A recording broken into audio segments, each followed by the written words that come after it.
Welcome to Watch and Learn.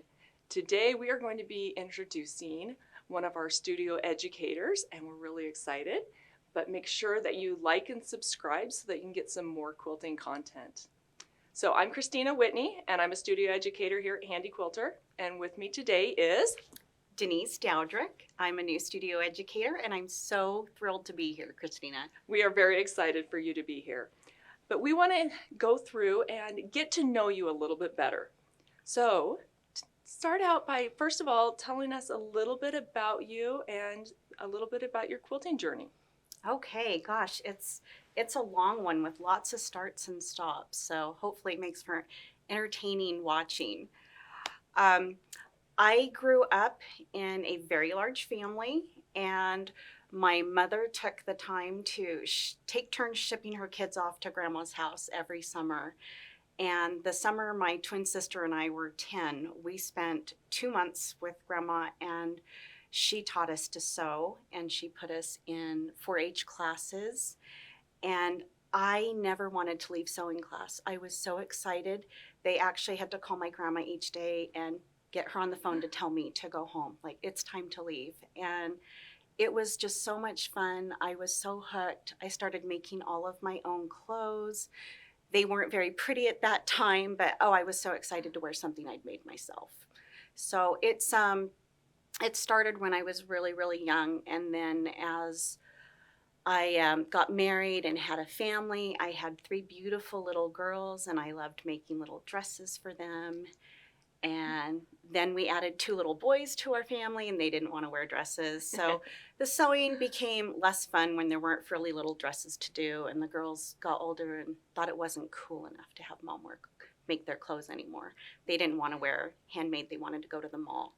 So at that point, I went to a fabric store and saw some quilts on the wall and thought, oh, I can make quilts instead. Those are cool for everybody. One size fits all. No ruffles needed, and I can do whatever I want. So I quickly became hooked quilting at that point, but I didn't have the right tools at that point, and I didn't know what they were, and my budget didn't allow for much. So I made little templates out of discarded mail, cards that came in that I'd normally throw away. Those suddenly became, the perfect thickness to cut a template out of. And I started putting together my first quilt on my own with no direction.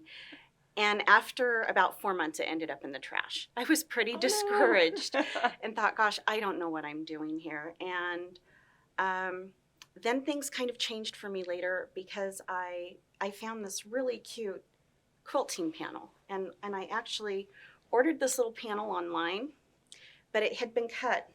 Let me hold it up for you. Really kind of wonky. It had been cut. So I thought, I can fix that. So I cut out the different shapes in the panel and framed around them and thought, well, now it needs some quilting. So I quilted that on my domestic machine at the time and really started thinking, okay, there's some possibilities here. And I went down to another quilt store, bought a little bit better sewing machine, took some classes, and started learning what I was doing. But this is kind of the little quilt that started it all for me. Super fun. And I'm so happy that you still have your first one. The first one ended up in the trash. Okay, but the first finished one, how's that? The first finished one. So I've kept this, and I hang this on my wall every autumn. I like decorating for the holidays. So this is my little autumn quilt, and it does not hang straight, and the bottom is really wonky. But I really had a lot of fun, and I remember the joy of making this. And a lot of it for me is about the pleasure and fun I have when I'm quilting. It's a stress relief. It's therapeutic.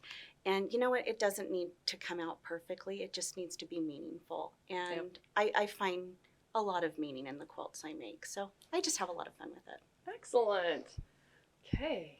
I could just, sit here and touch and look at it all day, but you've got more things to show us. I have so much more. So this is another quilt I did on my domestic sewing machine, start to finish. I just used fabric motifs to inspire what I was doing, and that fancy sewing machine I had a walking foot. So I remember marking this with blue painter's tape to get perfect straight lines and using the walking foot along there. And I'd cut out these paisley shapes and applique them on. And this was a quilt that took me quite some time. My kids were still a little on the young side, and I remember sitting in the car waiting at their different play practices and things at school, cutting out my little applique shapes. So it was wonderful being a stay-at-home mom, and having the opportunity to have a little bit of time throughout the day to do some things for myself. So this is another meaningful quilt for me. And I remember the journey of them quite a bit. And I do try to put labels on most of my quilts. I don't know if this one ever ended up with a label, but I do still remember making it and the fun of doing it. And I love that you mentioned taking some time for yourself and how quilting is therapeutic. I think just any time that you are able to be creative, that just really helps your mental state. It absolutely does. Especially for being a stay-at-home mom. It was. I did the same thing with 4 kids, and my sanity, I needed to quilt. Absolutely. And I remember my husband suggesting at one point that we could homeschool our children, and I said, absolutely not. I'm not equipped to do that. But honestly, I valued that time I got while they were at school. So, all the teachers out there, boy, do I really value you. Thank you so much for your efforts, especially with my children, because they liked school and I really liked them being at school. So gave me time to do things. I really like decorating for the holidays, and I mentioned some applique on this quilt. I love doing applique, and I've done Christmas stockings, I think, for everybody in my family, in my extended family, and these ones were based off of a book from Nancy Halverson. She does a lot of really cute applique books, and but I couldn't find a Mrs. Claus to match the Santa Claus, so I made one, and it kind of resembled my mother-in-law, and my kids call her the cookie grandma, so she had to have a little plate of cookies there. So, that is so we have cute. lots of fun little stockings. And again, I was still quilting on my domestic machine at this time, so all the quilting I've done there is done on my sewing machine. I love that you've got binding around it. I don't know that I've ever noticed people making stockings with binding without flipping them right side out. That's actually a good point, because a lot of the stockings I've seen, they're stitched together and flipped, and I really wanted it to lay flat, and I was struggling with that. So the first one I did, I actually unpicked and then put it back together and added binding. Really? And I used a bias cut binding so I could have that nice diagonal stripe, but also so it would go around the curve really smoothly. So, and it's one of the few projects I've actually done hand stitching on because of those curved edges. My binding techniques have evolved to where I don't really do hand binding anymore. So these are kind of special. So I must really, really love you if you get a hand bound project from me. I was gonna say, do I get a stocking this year? You know what, Christina, we can definitely arrange that. So wait a minute, you have how many kids? Okay, I better get started. So this quilt right here started my long arming journey. This is a very, very large quilt, and I had recently graduated to yet another sewing machine and gotten a sewing and embroidery machine. And my husband thought, wow, that looks really neat. I could do that. And he started hogging my sewing machine so he could embroider. But then I didn't have anything to sew.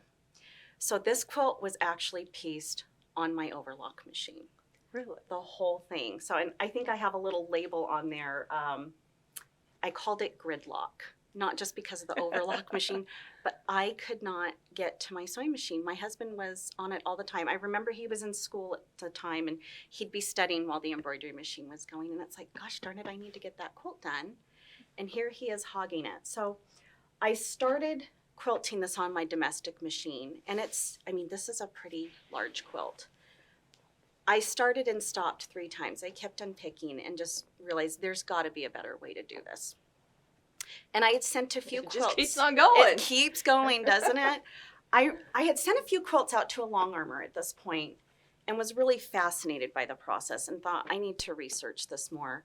And my husband and I went out and started shopping for a Longarm. And I think it took us about 18 months to really decide, okay, we're doing this. Gosh, this feels like, such a huge commitment. And what if we get the wrong one? And we finally just decided, these are our needs for a Longarm. And so let's just narrow it down based on our needs.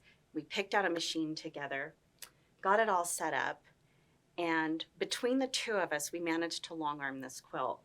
So this is a special quilt to me. It's not the prettiest quilt I've ever made, but there's so much history to it. And it was a collaborative project with my husband and I. And I ended up piecing it, and he did a lot of the quilting, but I remember I had to thread the machine. He couldn't figure out how to thread it, and he couldn't get, he's got really large hands. He could not get that needle threaded. And I remember having to do that and having to show him how to, check the tension but then when it came right down to it, I was kind of afraid to push the buttons. Like, what if we mess it up? So he did most of the quilting on this. And this was the quilt that taught me about how to put a border on correctly, because we got part of the way through it. And I had to pull off the border and measure it and put it back on correctly. So this was quite a long time in the making. I think it took us about 2 years to get this completed, between waiting to buy a long arm but just really wanting to do all of it ourselves at this point. I didn't want to send this one out because it had so much meaning. So, and it's really worn, and there's lots of holes in it. And those are the best quilts. Yeah, it ends up being like our picnic blanket that we take out. We still use it, and it's really just got some special memories to it. So we love that one. So once I got brave enough to actually start pushing buttons on the machine, I started just making like simple little things and decided I need more practice before tackling something like this. So I started just quilting some plain fabric, and then thought, I can make something out of that. So I added some little flaps there, and this is just a little binder cover. When I was a girl, all of the cool kids had binder covers. And they were usually made of brown paper. And I thought, gosh, this one would just be so much nicer. So I've made quite a few of these for my quilt studio, because I have different binders with notes and patterns and different things like that. So I have quite a few of these. And sometimes I just want to test out a design or a new thread. And so it's fun just to give myself permission to play. So. Perfect. Quick question for you. Mm-hmm. You said it took you a little while to get brave enough to push the buttons. I know that is a big thing for most new owners. How long would you guesstimate it took you before you were feeling brave enough to push those buttons? Do you want a real answer? That real answer is probably about 6 months. Really? I had the machine set up before I would push buttons without my husband right there. By that point, he'd pushed every button on there. He couldn't figure out how to thread it. So it was really a lot of collaborative quilting in the beginning. It took me quite some time, and then one day I just decided, what am I so afraid of? And if Ken hasn't broken it yet, I doubt you're going to. I know. No, my husband, he's all about gadgets and button pushing, so he loves to push my buttons, seriously. So this was something where it was a big deal when I started doing this, and it felt small and simple. And I mean, I started off with fat quarters that would take me, 20 minutes to fill up. And I thought, that's not so scary. I can do that. So starting really big was really intimidating. And I realized I need to make it smaller, and I need not put so much pressure on myself. And that made it much, much easier to actually dive in and take that pressure away from it. And then I realized, wow, this is fun. This doesn't have to be scary. Let's push all the buttons. So then I got really a lot more confident after that. I'd had my tension figured out by that point for quite some time. It was just pushing that first button. So, 6 months. Isn't that just a little mind-blowing thinking? I've heard of years that people have had their machines and they're just too scared to push those buttons. It can be intimidating. It really can be. So, start small. That would be my best recommendation. Start small. Don't put pressure on yourself, and have fun. So, and I've made a lot of these little raw fat quarter samples just end up being something like this. Okay. And one thing that was really fun about this is I did this with a ruler, and there's no marking on there. I just followed along the polka dots in the fabric. Connect the dots. Literally. But the texture it made is just outrageous. I love it. So that is great. When I get something fun like that, it just kind of stays put aside until I decide, what am I going to make out of that? And it might just end up being something, another binder cover. Mm-hmm. I might make a little pouch bag. I love doing these little pouches. I've traveled quite a bit, and these little pouches are always handy. So that was just practicing some clamshells. I put in some blue variegated thread. I was actually looking. I was researching thread for another project, and this didn't end up being quite the thread I wanted to use on that project. So I was really glad I'd taken the time to do a test sample, but I'm not going to waste it. So I made another cute little pouch, and if I have a really small sample, it might turn into just something simple as a little coaster even. And I really wanted to test some techniques there, and I happened to have some purple fabric loaded, so I chose a high contrast thread so I could see what I was doing, and just played with it. And that was just 2 or 3 minutes of playing. I like leaving just a little bit of fabric on my long arm when I can. I have some easy grasp clamps, and just load a little bit of fabric on the side really quickly, test tension, or just play for a few minutes. And it's really rewarding, and just 5 minutes of therapy in a really busy day feels pretty great. And I love that you take these little practice pieces and tension pieces and create something with them. I know we have lots of viewers that don't want to practice because they don't want to waste stuff. So I think we'll have to do a video and show all of your different I've got things to do with your practice pieces. I've got so many, because practice is never wasted. You're investing that time in yourself. You're investing, whether it's therapy for you or learning a new technique, the time you spend with yourself is never wasted. And now I have a little reward left from that as well. And they don't all turn out great. Some of them might just turn into hot pads in my kitchen if I don't think they're pretty enough. But everything gets used. It's never wasted. Perfect. Maybe they aren't all hot pads. Maybe they don't all work out to be something spectacular. But putting the time into practice is great. And this is another little just having fun with it piece. This, I challenged myself to learn how to actually piece on my long arm. So this was 2.5-inch strips that I just pieced right on my long arm. I had a foundation loaded. I loaded my ruler base, I had my Sherfa, and I had a straight ruler out. And I just went to town just adding strips and flipping them over and adding another one. So when I was done, it was pieced and it was quilted. And let me tell you, this project went really, really fast. I was so tickled because it was, not a ton of effort. I learned something new, and I had something to show for it when I was all done. So, and it's just a little table runner. I have a little table at home by my entry room, my entry by the front door, and I just like keeping little table runners there. So this is one that makes the rotation from time to time, and I just love having little quilts around my house to decorate with. So fun. Multi-purpose. Multi-purpose, absolutely. Okay. Here's another little project that I did ruler work on. It was a little Orphan block. I love quilting Orphan blocks because they're not very big. There's not a huge commitment to a whole big quilt. So, and I was playing with some straight line quilting at the time, and really wanted to show what you could do with the texture of just some plain straight lines. So I used black thread to match the black background here, but I wanted to spice things up and threw in some variegated thread, and I just love the way it shows on that black, and it picked up the colors of the little pieced flying geese wreath. I just thought that was so much fun to make. Really pulls it all together. It really does. Yeah, that is great. Yeah, I love the idea of using those Orphan blocks, because we all have them, don't we? We all have them. I like testing different techniques, and I don't always want to commit to a whole big quilt. Sometimes I just want to make a block or two and learn a technique, because I'm spending that time with myself. So if I can finish it off so it's done, I like things that are finished. So it's sometimes that's a challenge, and I am very guilty of starting a new project before the last one is done. But with a small project, I can usually commit and get it done before I start the next one. I had a lady give me a tip one time.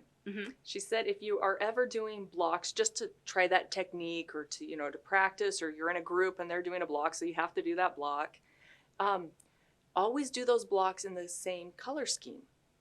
and then you collect all your Orphan blocks and you can put them all together for a big quilt. That is a fabulous idea. So you're just making your own sampler Uh-huh. while you're learning a new technique. That Yeah. is such a great tip. Okay, So, I've got okay. a lot of fabric in my stash. I'm going to have to start setting aside some color coordinated fabrics for practicing that. Yeah. Oh, that's a great idea. I do like practicing on printed fabric as well. This was actually a pre-printed fat quarter, and I don't remember the manufacturer, but they would print a whole yard of fabric separated into fat quarters. So I didn't have to do any piecing. I just got out one of my circle rulers one day and just started playing. And it was kind of like a spirograph, Yeah. because I would pivot. I would get to one point and pivot and just went around this again and again. And I hadn't planned anything out, but it came out just perfectly where I did not have to lift my needle while Really? doing those. I was able to go all the way around.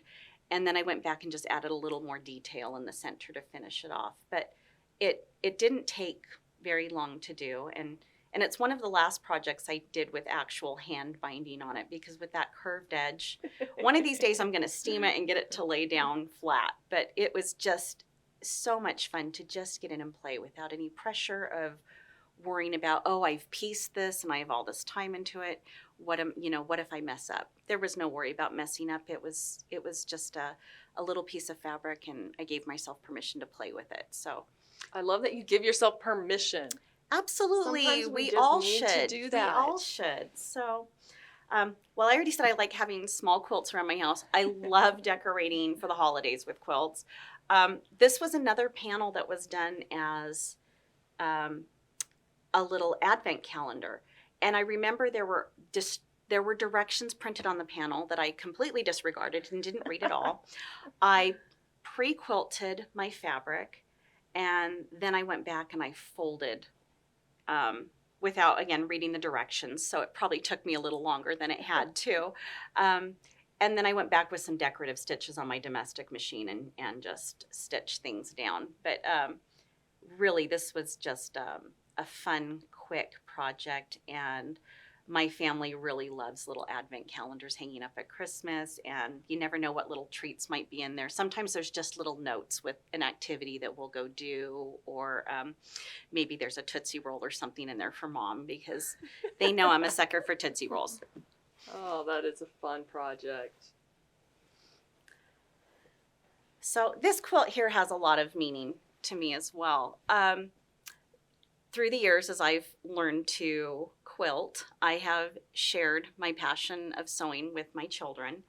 And this is one that my daughter Kimberly designed and my daughter Catherine assembled.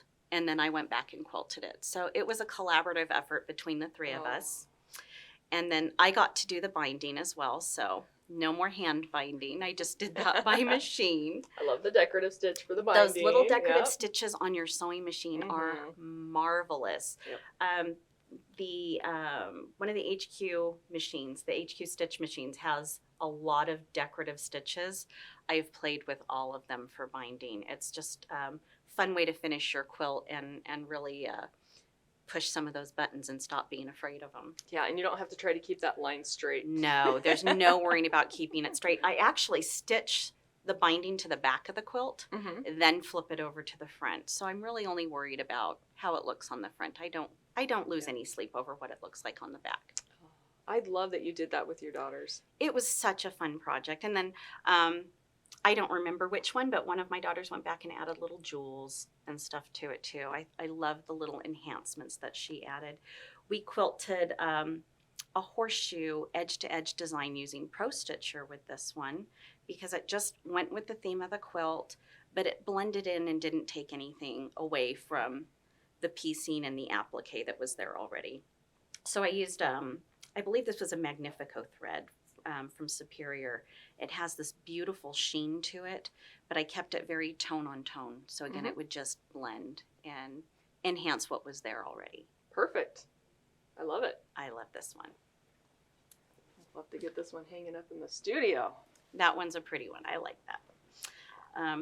Going on our holiday theme, Halloween is a really important holiday at our house because my youngest son was born on Halloween. So we have a lot of Halloween things going on. And this started off as a simple panel with some pieced borders and some pro-stitcher quilting with some jack-o'-lanterns across it. And he has a bigger version, my son Kyle has a bigger version of this that we've actually quilted the jack-o'-lanterns using glow-in-the-dark thread. Oh, that's so fun. Oh, I love changing out threads. I love that my machines give me the opportunity to use whatever thread I want. You know, once you know how to tension, your machine's going to love all of the threads. So I have a lot of thread that I play with. And, you know, the holidays, you always need quilts hanging up. So get some panels, play with them, and decorate. So this was another little kind of tester project that I wanted to play with. I was experimenting with some couching. I tried doing some piping and didn't quite have success with it. So I went back and did some couching between the sections using the couching feet on my Longarm. And it looks like I spent tons and tons of time doing piping. Yeah. And in reality, I used the couching feet and it was so quick. I used couching feet, I used Pro Stitcher, I switched thread colors, and this was just a really fun project to do. And it was, you know, just a little afternoon project. And now I have another little table runner to decorate with. I love it. Got it. Isn't that fun? I just want to go quilt now. I know. You're making me excited. Okay, so this was just again another little panel, and this was done with Pro Stitcher. I had a fun edge-to-edge design with the little stars in it that I liked, but I decided I didn't want to quilt over the stars. So I used the crop feature in my Pro Stitcher and the trace area, and then I didn't even have to do stitch in the ditch around there. The Pro Stitcher did all of the heavy lifting. So again, fast, easy project because it was just a panel that I didn't have to piece first. And you can see where I've cropped out all the different stars, and it just creates some really fun texture to it too. Super cute. Now there's another wall hanging for the house during the summertime. Hey, what else do you have there? Oh, this is just a little another little table runner, kind of unexpected. I actually quilted with this side up, and it was supposed to be a little spring runner or Valentine's Day because there was little hearts. And I realized I couldn't really see the texture of the quilting from this side very well. But when you flip it over, the back looked amazing. So I usually display this one with the back showing. And it's just got these cute little hearts in there. And this was just one of the designs in Pro Stitcher that I pulled in and manipulated and had some fun with. It's, you know, not perfect, but I don't care about perfection. I care about having fun and having my me time with it. Yeah, I love this side. I do. I mean, the other side's pretty too, but this would be my favorite side. It is definitely my favorite side. Okay. Here's another little Orphan block. And this one was done free motion and with rulers. And what I really like about this one, it was fast and easy because I didn't mark anything. I literally just used the fabric as a guide. So I've traced around the little flowers. And I did actually put my ruler base on my machine while I was doing free motion because I felt like it just gave me a little more control. I was kind of holding the quilt, and it really allowed me to just get in there close and just trace around the different little fabric motifs. And I used one of the Swiss cheese rulers and just went around and added some little circles around the edge. And on the back, you can see the fun texture from tracing the fabric. Oh, look at all the flowers. It looks like, you know, I really marked it and took some time to, you know, follow a stencil. And in reality, I just traced the fabric, and it didn't take a lot of effort to do that. This is a little quilt that I learned a lot on and really enjoyed making because it was just no pressure, no marking, no marks to remove later. So it was really a lot of fun. That is a great tip. I love doing projects where you learn something new. Yeah, absolutely. I think every project you should learn something new. I take something away from every project, and I apply it to my next project, or I've learned something not to do that I Yes. don't apply to the next project. Or any more after that. Maybe that didn't work out so good. But, I tried it. I tried it. So I really got over that fear I had in the beginning and just decided, what is the worst that could happen? Maybe it doesn't look as nicely quilted as I hoped. Then it becomes those kitchen hot pads, and we move on to the next one. Here's another little orphan block. Sadly, this is probably going to be one of the last orphan blocks because now I'm going to start color coordinating those orphan blocks. But this is when I did a little bit of experimenting with Pro Stitcher and just got in and started manipulating designs. Everything that I did in here were designs that were in my Pro Stitcher. I didn't purchase any designs for this. I just started flipping through folders and I like that one. Didn't plan out a lot. I just decided to get in there and play. And what I really, really liked is usually when I'm doing free motion, I'll take some measurements, maybe record some border lengths or something. Pro Stitcher did all the measurement here for me. I didn't have to measure anything. I was able to just resize, combine designs, and came out really just so cute. I love this one. That is super fun. I'm looking at the fabric and it's kind of florally. It is kind of florally, and I think this started off as a little charm pack of fabric I'd picked up at a show. I love charm packs and layer cakes because you can just quickly sew together a small quilt, drop different designs in the squares, and you learn a lot during that process. But you end up with a fun quilt when you're done too. Fun. I love it. Okay. This is one I did a few summers ago and really had a lot of fun. I got out my rulers, I got out my golden threads paper, I made some stencils, I pounced those stencils on here after doing Stitch in the Ditch. I stabilized the whole quilt with Stitch in the Ditch first, and it really took a lot of discipline because I wanted to just jump in and start quilting those blocks. But I knew if I took the time to Stitch in the Ditch first, I would get better results and my quilt would stay square. Yeah. I've noticed in the past, if I don't stabilize with the Stitch in the Ditch first, my quilt tends to start wandering about in ways that I don't like. So I did the Stitch in the Ditch with rulers first, and then created some stencils using golden threads paper and used pounce powder to transfer those designs. And I changed thread colors quite a bit in this one, and I think I have So Fine thread, Magnifico thread, and Micro Quilter thread. After stitching the little feather wreaths on there, I went back using my Micro Foot and Micro Quilter thread and just really knocked that fabric down in the background, and that way you could really see the feathers jumping off. And this is a quilt that I've really loved and I really enjoyed making, and I think I had it on my machine for probably about 2 weeks. I just got to quilt it in 15 to 20 minutes here or there, but that's really all I needed. And in a couple weeks I had a finished quilt. So this one was fun. It's beautiful. Okay. And this one is a more recent finish, as in I finished it last night. So we were so excited to get to participate in an educator challenge. All of the national educators and studio educators here at Handi Quilter did a block exchange. And I made 12 identical blocks. I kept one, gave 11 to friends of mine, and they gave me their blocks in return.